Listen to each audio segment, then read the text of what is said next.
जिनको कुत्ता ही नहीं पूछता ऐसे भाड़े के टट्टे पैसे ले ले को कुत्ता नहीं पोछता ऐसे कुछ भाड़े के टट्टे छोड़ूंगा नहीं। वो आजकल सोशल मीडिया पर आकर सबको गाली देते हैं, मुख्यमंत्री को भी गाली देते हैं। ऐसे कुछ भाड़े के टट्टे इस मिसिंग लिंक के बारे में भी पैसा ले लेकर सोशल मीडिया पर लिख रहे थे। उनको भी कह देना चाहता हूँ, अगर महाराष्ट्र का अपमान करो के टट्टे छोड़ूंगा।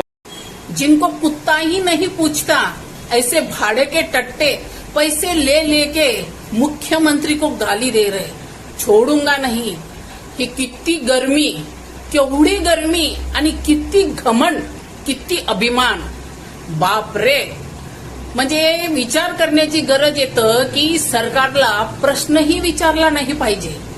म्हणजे तुम्ही पूल बनवा, तो दुसऱ्या दिवशी ढासळून जाईल, या त्याला प्रश्नही विचारू नका, चूप राहा, नागरिकांचा जीव जाईल तरीही चूप राहा। म्हणजे हे एवढी गर्मी येतं तर येतं कुठून?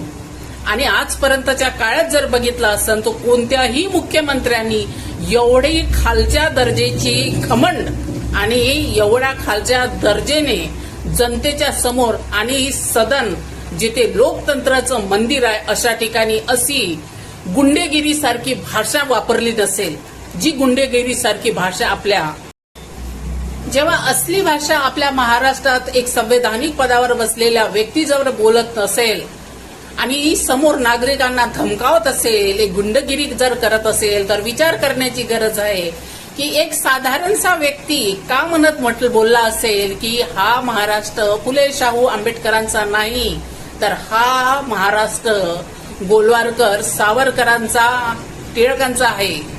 कर्तव्य सांगा, त्यानंतर बोला। आम्ही आमच्या नेत्यांचे कर्तव्य सांगतो, त्यानंतर म्हणतो की महाराष्ट्र फुले शाहू आंबेडकरांचाच। तर कुठे नाही कुठे म्हटलं तरी आरएसएसची जी कुत्रे आहे ते भुंकण्यासाठी सोडलेली आहे आणि त्यानंतर आपल्या मनात जे आहे आरएसएसच्या मनात ते लोकांपर्यंत पोहोचवल्या जात आहे।